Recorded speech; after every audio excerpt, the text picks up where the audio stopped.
Okay, this is an early Durango. Now,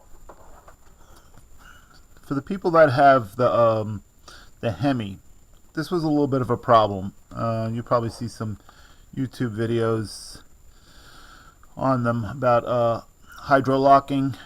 Uh, this I really don't have to worry about. It must have been a flaw with the Hemi engines, which is pretty odd. That water was getting on the top of the manifold, and it was getting into the piston, into the valve train, whatever, and it was causing it to lock up. Now, it had to be a flaw with the Hemi, because you could pour water over any manifold, and it's not going to suck the water in. So I really didn't have anything to worry about. This is a 4.7 liter. It's a V8, but it's the 4.7. It's not the Hemi. But I just didn't like the idea of water laying on the manifold, laying on it. What a poor design this was. They should have caught this, at the factory when they were making these things. But anyway, or they should have had a recall. So I made this little, like a little gutter there. I don't know if it's showing up. And I'll show you. If you look at some other videos without something like what I made, the water just pours on the engine when it rains out. A heavy rain. It's got to be a heavy rain.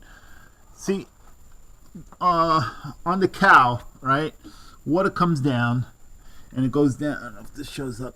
It's got on the ends.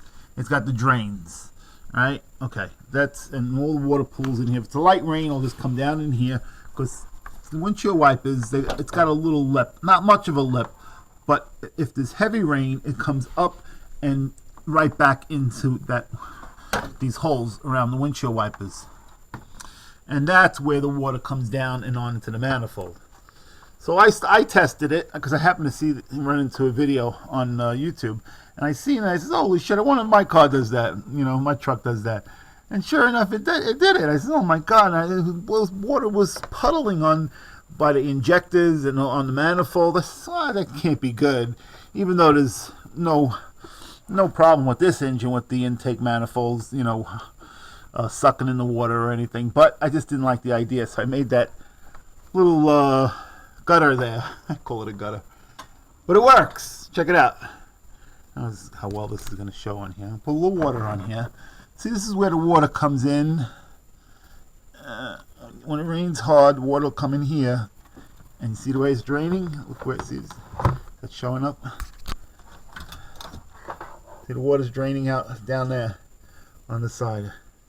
And it works. It works perfect. Goes right out the side, right down. It's past the engine and just goes right down. Works. Does the job. Yeah. So this might be helpful. Somebody with a Hemi. I really strongly advise coming up with something like this, or coming up with your own version or whatever.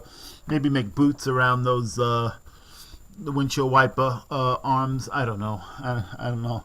Or build it up a little bit so water can't fall into there. Maybe I was thinking about building it up with hot glue or something, making it higher. This ridge. See how close that water. See if it's a light rain, the water won't go down in there. See if there's water pool in there and nothing's coming down because it's hitting that ridge. If that ridge was higher, there would be no problem. So that can actually come up another inch, and that would probably solve the problem too. But I figured maybe it wouldn't last. The hot glue, constant, maybe the arms banging into it. I said I figured that, so I stayed away from that idea. I figured I'd make this, and it was pretty easy. I used a piece of galvanized. It's from a leftover from my roof ridge. And I just painted it flat black and just molded it, and it works, does the job. So I'll never rot out. I just painted it black so it looks, kind of like blends in, And then on the ends here, see where this is where the water goes down in on the ends of the cowl. Okay, then I noticed the water comes down, and you can see that little cover I made. That's the anti-lock brake junction block. Then there's a big wire connection hooked up to it, right? And I didn't like the idea. From this drain, the water just pouring onto that plug. There's a big giant plug there, And I didn't like the idea